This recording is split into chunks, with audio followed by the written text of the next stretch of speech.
어머니, 괜히 나중에 복잡해지기 전에 지금 도장 찍으세요. 남편을 막 묻고 돌아온 날 자식들은 제게 지금 도장 찍으라며 서류를 들이밀었습니다. 그 순간 저는 남편의 죽음보다 이 요구가 더 현실 같지 않았어요. 마치 오래 준비된 신호가 장례 끝과 동시에 떨어진 것처럼 보였죠. 자식들은 신발도 벗기 전에 거실로 들어와 테이블 위를 정리하듯 손을 휘젓기 시작했습니다. 조문객이 떠난 뒤 얼굴에 남은 건 울음의 흔적이 아니라 이제 시작이라는 알 수 없는 긴장감이었어요. 저를 보는 시선도 어딘가 초조했고 그 초조함은 저희 부부가 가진 물건을 향해 있었습니다. 어머니, 도장만 찍으면 돼요. 이게 아버지 뜻이에요. 장남의 말은 공손한 척하지만 너무 빨랐습니다. 마치 제가 질문할 시간을 주지 않으려는 사람처럼요. 저는 영정 앞에 놓인 국화를 보며 마음을 진정시키려 했지만 자식들의 손짓은 점점 더 분주해졌습니다. 아까까지만 해도 장례식장에서 억지로 울며 조문객을 맞던 얼굴이 지금은 무언가 계산을 끝낸 사람처럼 굳어 있었어요. 그때 장녀의 시선이 금고를 향해 스쳤습니다. 단 한 번이 아니었어요. 제가 남편의 물건을 정리하려고 움직일 때마다 그 시선은 금고 위치로 정확히 따라붙었죠. 그 모습을 보고 제가 처음 든 생각은 저 애들이 금고 안에 뭐가 있는지 알고 있는 건가? 였습니다. 어머니, 이거 빨리 처리해야 해요. 우리가 도와드릴게요. 도와준다는 말이 이렇게 무서울 줄 몰랐습니다. 말투는 부드러웠지만 손끝은 서류를 제 쪽으로 밀며 사실상 강요하고 있었어요. 남편이 떠나기 직전 제 손에 쥐어준 금고 열쇠가 떠올랐습니다. 정말 중요한 건 너만 알고 있어야 해. 그 말이 왜 그렇게 떨리던 목소리였는지, 왜 그때 그렇게 간절했는지도 어렴풋이 연결되기 시작했어요. 자식들이 가져온 서류는 너무 준비가 잘 되어 있었습니다. 날짜, 형식, 도장칸까지. 장례가 끝나자마자 바로 꺼냈다는 것이 이상할 정도로요. 장남은 서류 설명을 하며 눈을 피했고 장녀는 짧은 한숨을 쉬며 제 대답을 기다렸습니다. 그 긴장감은 시간이 없다는 사람이 가진 태도와 비슷했어요. 저는 서류 위에 놓인 손을 잠시 내려다봤습니다. 그 순간 한 가지 의문이 번개처럼 스쳤어요. 저 애들은 남편이 죽기 전부터 이걸 준비했나? 그 생각에 등줄기가 서늘해졌습니다. 그때 막내가 말했습니다. 어머니, 금고부터 열어요. 유서도 있을 거잖아요. 정리하려면 그게 먼저예요. 그 말이 나온 순간 제 손에 쥔 금고 열쇠가 유난히 무겁게 느껴졌습니다. 남편은 왜 자식들에게 맡기지 않고 왜 유서가 아닌 열쇠를 저에게 준 걸까요? 왜 마지막까지 자식들 눈치를 그렇게 살폈던 걸까요? 왜 실종된 은호 이야기를 꺼낼 때마다 불편해하며 말끝을 흐렸던 걸까요? 그 모든 질문이 한꺼번에 떠오르며 머리가 어지러웠습니다. 그리고 저는 알았습니다. 오늘 자식들이 가져온 서류보다 남편이 마지막까지 붙잡고 있던 그 비밀이 훨씬 더 큰 무게를 가지고 있다는 걸요. 자식들은 아직 그걸 모르는 얼굴이었죠. 하지만 저는 이미 느끼고 있었습니다. 이 집에서 곧 아주 큰 진실이 드러날 거라는 걸요. 그리고 그 진실이 자식들이 원하는 방향은 절대 아니라는 걸요. 어머니, 이게 아버지 유서예요. 이제 정말 도장만 찍으시면 됩니다. 며칠 뒤 그 말은 마치 장례가 끝나기만을 기다렸다는 듯 자연스럽게 튀어나왔어요. 자식들은 문을 열고 들어오자마자 신발도 제대로 벗지 않은 채 테이블로 곧장 걸어갔습니다. 손에 든 두꺼운 봉투는 이미 여러 번 만져본 물건처럼 손때가 묻어 있었죠. 그 표정에는 미안함이나 조심스러움보다 마침내 왔다는 안도감이 먼저 자리하고 있었습니다. 제가 미처 대답도 하지 못했는데 장남은 봉투를 열어 서류 여러 장을 테이블 위에 척 펼쳤습니다. 아버지가 마지막에 정리해 두신 거예요. 그냥 사인만 하시면 돼요. 그 말은 위로도 설명도 아니었어요. 그저 절차를 진행하는 사람의 말투였습니다. 장녀는 이미 도장과 볼펜을 제 앞에 밀어두며 시간 오래 끌 필요 없어요라고 덧붙였죠. 저는 서류를 바라보며 천천히 손을 얹었습니다.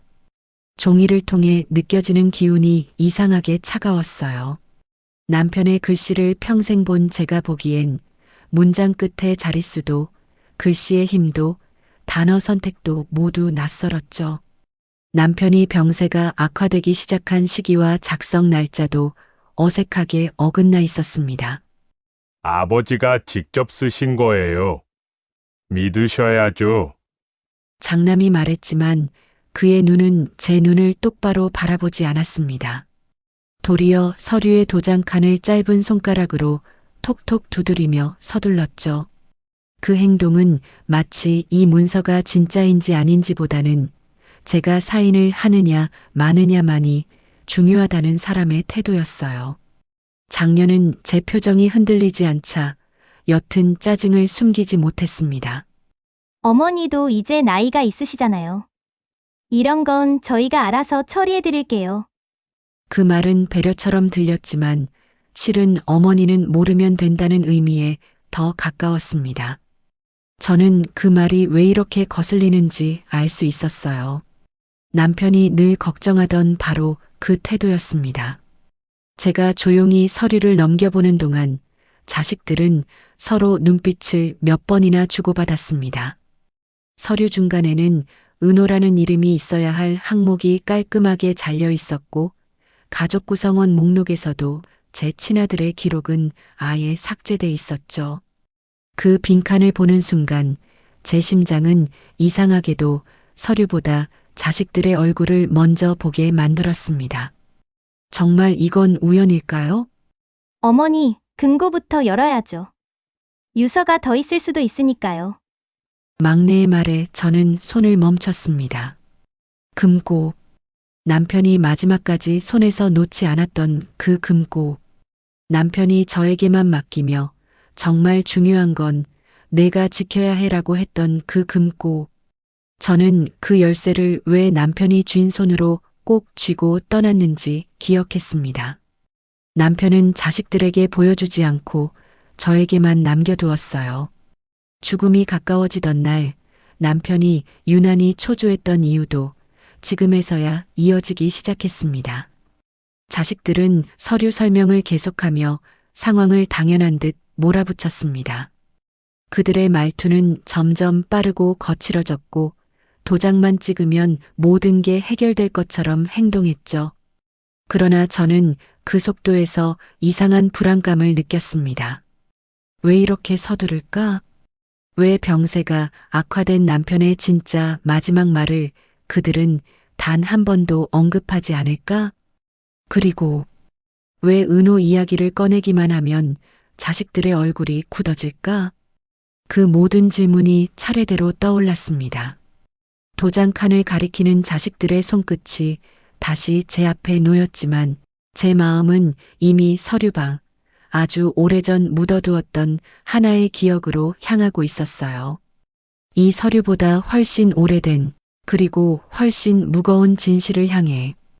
은호 그 아이 얘기는 이제 그만 꺼내세요.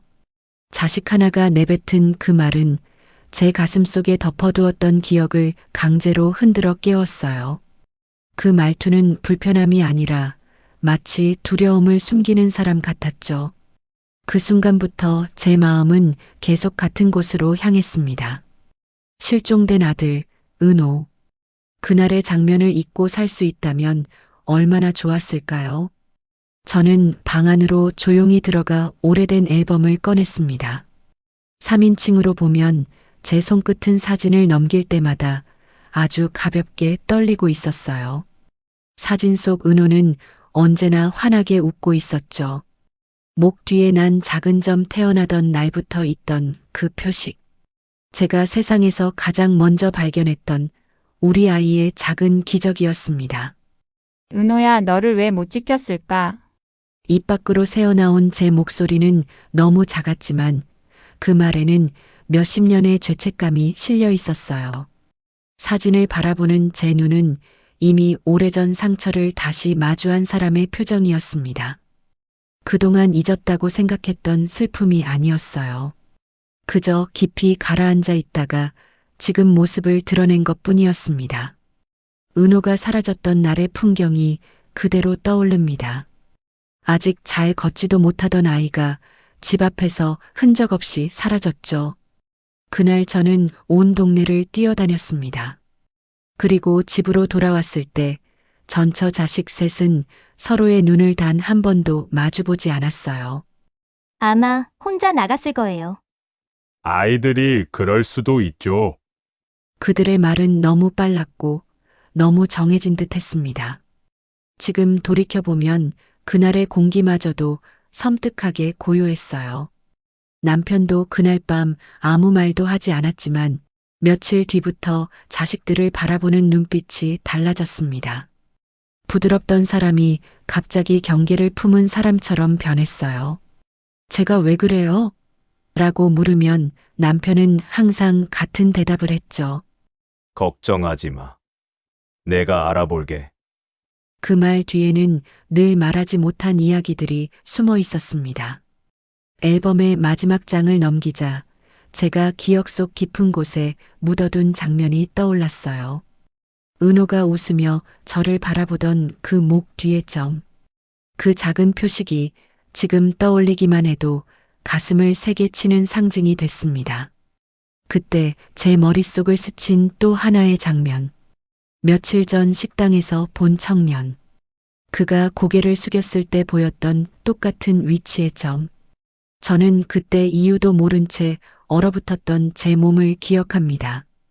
그저 닮았다고 생각하려고 했지만 지금은 그 생각이 억지처럼 느껴졌어요.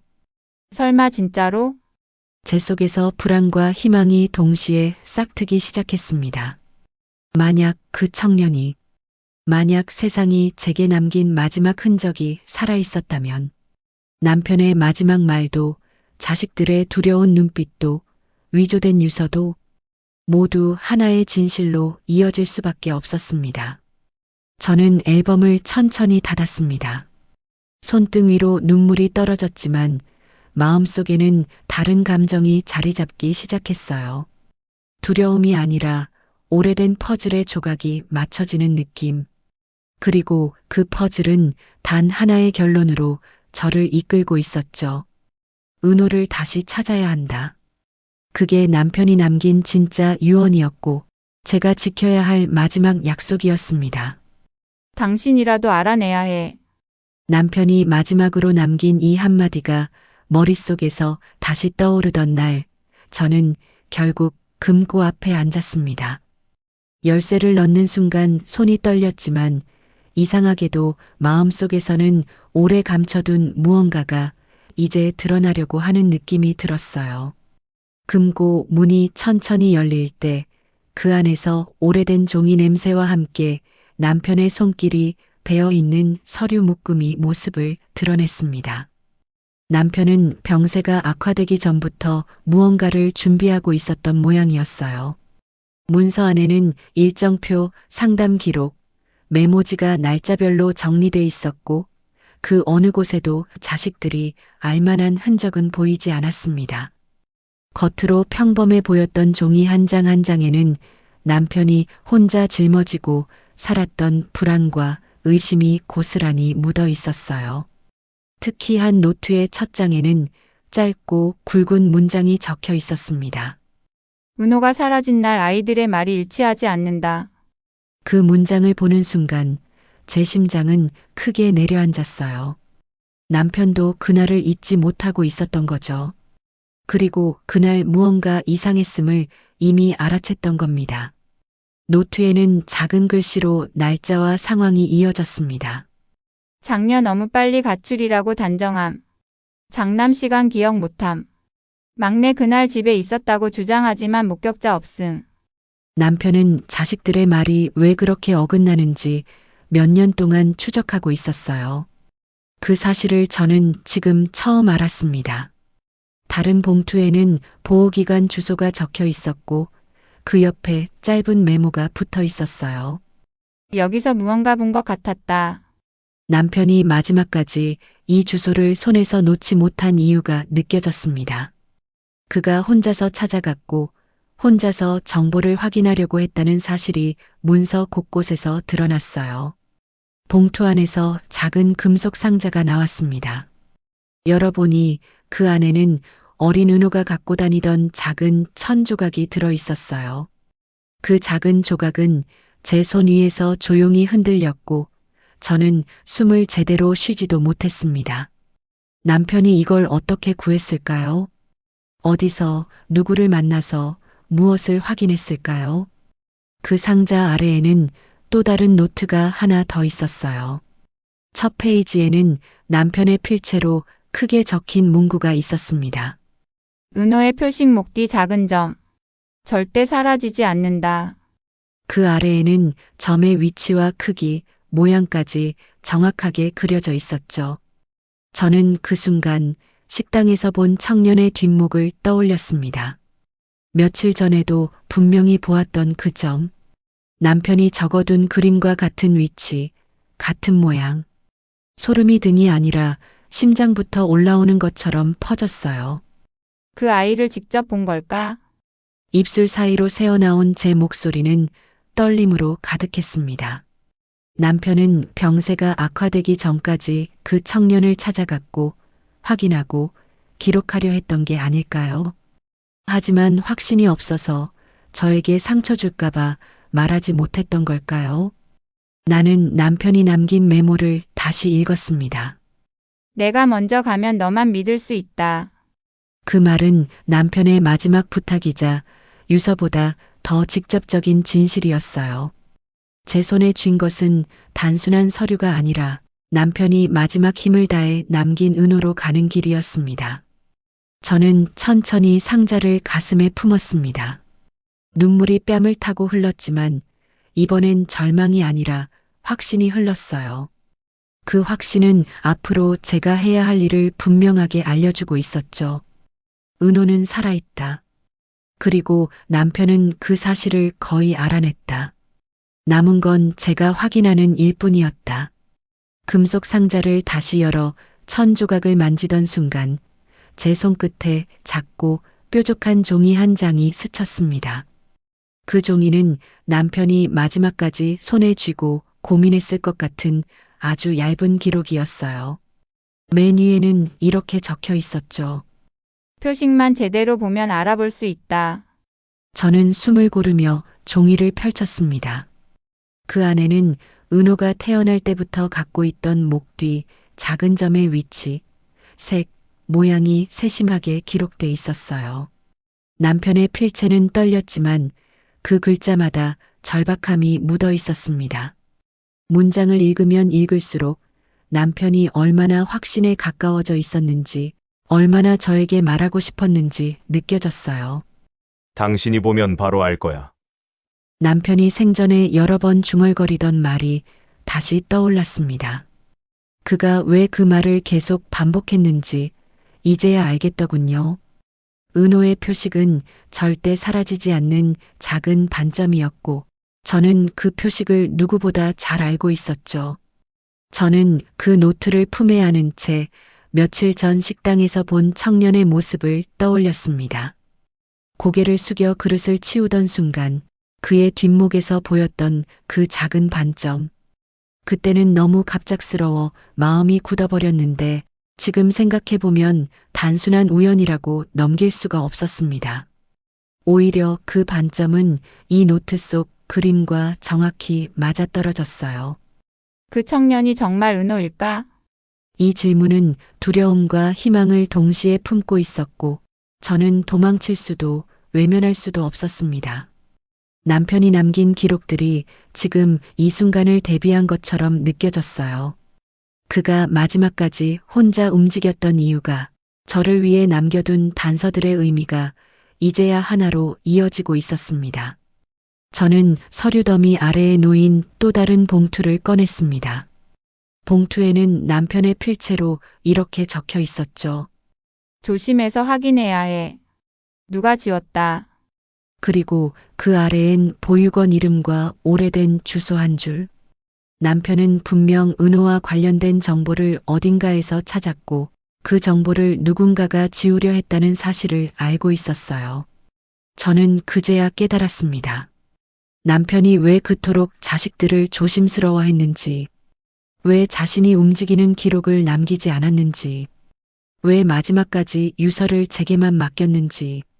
그가 두려워했던 건 병세가 아니라 우리 가족 안에 숨어 있던 무언가였습니다. 상자 아래쪽에서 작은 천 조각이 다시 흘러나왔습니다. 손바닥보다 조금 작은 크기, 은호가 어릴 때 가지고 다니던 이불의 한 조각이었어요.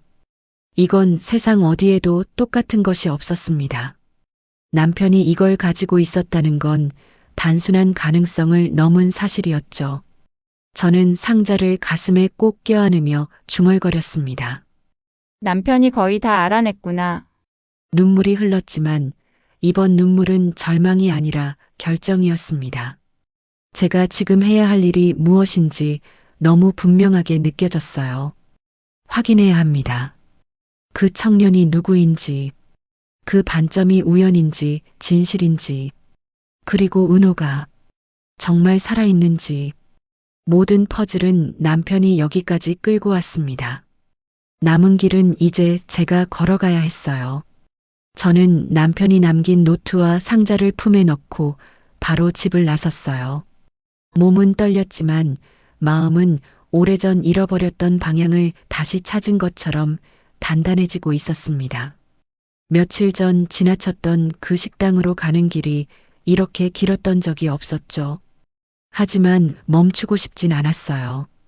오늘 이 순간을 놓치면 평생 후회할 것 같았으니까요. 식당 문을 열자 따뜻한 국물 냄새와 함께 사람이 움직이는 소리가 들렸습니다. 저는 천천히 고개를 들고 주방 쪽을 바라보았습니다. 그때 바로 그 청년이 보였습니다. 조용한 눈빛, 익숙한 분위기, 어딘가 설명하기 힘든 친밀함을 준 그 아이. 제 심장은 이유도 모른 채 한 박자 늦게 뛰기 시작했어요. 청년은 그릇을 쟁반 위에 올리고 고개를 숙여 자리를 옮기고 있었습니다. 바로 그 순간 그의 뒷목에 있는 작은 반점 하나가 조명 아래에서 또렷하게 드러났어요. 제가 몇 번을 꿈에서 보던 남편이 노트에 그려 넣었던 은호가 태어날 때부터 갖고 있던 그 자리의 반점이었습니다. 저 잠깐만요. 제가 조심스레 부르자 청년은 놀란 표정으로 고개를 들었습니다. 저를 낯설어 하면서도 어딘가 익숙하게 바라보는 눈빛이 스쳤어요. 그 눈빛은 마치 오랜만에 돌아온 집을 바라보는 아이 같았습니다. 청년은 조용히 대답했죠. 네, 무슨 일 있으세요? 저는 떨리는 손으로 가슴에 넣어둔 노트를 꺼내지 못했습니다. 대신 아주 조심스럽게 마음속에 묻어두었던 질문을 꺼냈어요. 혹시 목 뒤에 있는 그 자국 언제부터 있었나요? 청년은 의아한 얼굴로 뒷목을 만지며 말했습니다. 저도 잘 몰라요. 보육원에서 자랐는데 태어날 때부터 있었다고 하더라고요. 그 말을 듣는 순간 제 손끝이 차가워지고 시야가 잠시 흔들렸습니다. 보육원, 태어날 때부터, 설명할 수 없는 공백. 이 모든 단어가 남편이 남긴 단서와 너무 정확하게 맞아떨어졌어요. 저는 청년을 바라보며 한 발 앞으로 다가갔습니다. 그 모습은 불안을 주지 않으려는 엄마의 걸음처럼 아주 조심스러웠어요. 혹시 입양 기록이나 출생 기록 같은 건 없나요? 청년은 씁쓸하게 웃으며 고개를 저었죠. 다 지워져 있다고 하더라고요. 누가 그렇게 만들었는지는 모르겠어요. 그 말이 제 귓가에서 천천히 퍼졌습니다. 기록이 지워졌다. 남편의 메모에도 같은 말이 있었죠. 누군가 지웠다. 저는 숨을 삼켰습니다. 남편이 왜 죽기 직전까지 불안해했는지, 왜 자식들의 행동을 조심스럽게 지켜보고 있었는지, 왜 금고와 열쇠, 노트를 저에게만 맡겼는지, 모두 하나의 결론으로 이어지고 있었어요. 아드님 아니 죄송해요. 말이 헷갈려서. 제가 말을 멈추자 청년은 고개를 갸웃했습니다. 제가 뭔가 닮았나요? 누구를요? 그 질문은 너무 순수했고 그 순수함이 오히려 제 가슴을 더 세게 아프게 했어요. 말할 수 없었습니다. 확신하기 전엔 이 아이에게 또 다른 상처를 주고 싶지 않았으니까요. 저는 자리에서 천천히 일어나 말했습니다. 혹시 내일 이 시간에 잠깐 이야기할 수 있을까요? 청년은 잠시 고민하더니 고개를 끄덕였어요. 네, 괜찮아요. 식당 문을 나서는 순간 저는 이미 알고 있었습니다. 오늘 본 그 반점, 그 목소리, 그 표정, 그 어디에서도 거짓은 없었어요. 그리고 제 발걸음은 이미 다음 장소, 남편이 적어둔 보육원 주소를 향해 움직이고 있었죠. 남편이 찾아낸 마지막 한 조각. 오늘 그 퍼즐이 거의 완성됐습니다. 보육원에서 돌아오던 길, 제 발걸음은 자연스럽게 집으로 향했습니다. 머릿속에서는 계속 같은 장면이 반복됐어요. 지워진 기록, 보호소 직원의 조심스러운 표정, 입소 당시 주소가 이상했습니다. 직원이 떨리는 목소리로 말하던 순간 그 주소는 제 집이었습니다. 그날 이후 숨이 제대로 쉬어지지 않았어요. 집에 도착하자마자 저는 남편의 진짜 유서를 다시 꺼냈습니다. 손끝이 떨렸지만 더는 피할 수 없었어요. 그 속엔 제가 처음 보지 못했던 문장 하나가 있었죠. 진실을 확인하기 전까진 누구도 믿지 마. 남편이 마지막 힘으로 남긴 경고와 같았습니다. 그때였습니다. 현관문이 벌컥 열리고 자식들이 집 안으로 밀려 들어왔어요. 표정에는 침착함이 아니라 초조함이 가득했습니다. 어머니, 왜 전화를 안 받아요? 서류 정리해야죠. 장남의 목소리는 평소보다 한 톤 높았고 장녀는 이미 제 테이블 위에 위조된 유서를 다시 올려놓고 있었습니다. 이거 빨리 서명하셔야 해요. 변호사도 기다리고 있어요. 장녀의 손이 눈에 띄게 떨렸습니다. 그 떨림은 서둘러야 한다는 압박에서 나온 것이었죠. 그들의 눈빛은 혹시라도 제가 무슨 걸 알아냈을까 두려워하는 듯 했습니다. 저는 천천히 자리에 앉아 그들을 바라봤어요. 이 서류 정말 너희 아버지가 쓴 걸까? 제가 조용히 묻자 자식들의 얼굴에서 피가 빠져나가는 듯 했습니다. 어머니, 지금 그게 중요한 게 아니잖아요. 장남은 시선을 피하며 서류를 제 앞으로 밀었어요. 하지만 그의 목소리 끝에 묘한 떨림이 있었죠. 마치 자신이 쓴 글씨를 들켜줄까 두려워하는 사람처럼. 저는 위조된 유서를 다시 펼쳤습니다. 그리고 남편이 남긴 진짜 유서도 옆에 두었죠. 두 글씨체는 너무 달랐습니다. 글자의 힘도, 문장의 끝도, 표현도. 혹시 내가 오해하고 있는 게 아닐까 잠시 고민했지만 이내 그 고민은 사라졌습니다. 그들은 너무 불안해하고 있었어요. 은호 얘기만 나오면 왜 그렇게 표정이 변하니? 제가 묻는 순간 세 자식의 어깨가 동시에 굳었습니다. 막내는 손에 들고 있던 휴대폰을 떨어뜨렸고 장녀는 숨을 크게 들이쉬며 시선을 바닥으로 내렸어요. 어머니, 그 얘기는 이제 그만합시다. 그 말을 듣는 순간 저는 확신했습니다. 그들 셋은 은호의 실종과 무관하지 않았어요. 저는 보육원에서 받은 기록 사본을 조용히 꺼냈습니다. 입소 기록이 왜 우리 집 주소로 되어 있었니? 제 목소리는 낮고 차분했지만 그 말은 칼날처럼 자식들 가슴을 겨냥하고 있었죠. 장남의 얼굴이 흙빛으로 변했습니다. 장녀는 자리에서 벌떡 일어나 오해해요. 라며 외쳤죠. 막내는 손가락을 꼬며 말문을 잃었고요. 하지만 그들이 더 당황한 건 제가 남편의 진짜 유서 마지막 줄을 천천히 읽었을 때였습니다. 잃어버린 아이를 찾게 되면 모든 유산은 그 아이에게 돌아간다. 그 문장이 끝나는 순간 세 자식의 얼굴은 완전히 무너졌습니다. 숨조차 제대로 쉬지 못했고 그들의 시선은 서로의 얼굴을 향해 흔들렸습니다. 그리고 그때 집 문 밖에서 발소리가 들렸어요. 누군가가 이 집 앞에 서 있었습니다. 저는 알 수 있었어요. 이제 곧 이 가족을 완전히 뒤집을 진실이 문을 열고 들어올 거라는 걸. 집안은 숨소리조차 크게 들릴 만큼 조용했습니다. 자식들은 제가 꺼내든 진짜 유서를 바라보며 얼어붙어 있었죠. 그리고 그 순간 현관문이 천천히 열렸습니다. 짧은 숨을 들이마시는 소리가 집안에 울렸어요. 저는 천천히 고개를 돌려 문 쪽을 바라봤습니다. 현관 앞에 선 사람은 며칠 전 그 식당 청년이었습니다.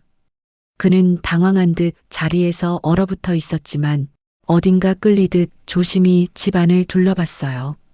어제 말씀하신 대로 왔습니다. 그의 목소리는 떨렸지만 솔직했습니다. 자식들은 낯선 청년을 보자마자 서로를 바라보며 초조하게 속삭였습니다. 저 사람 누구야?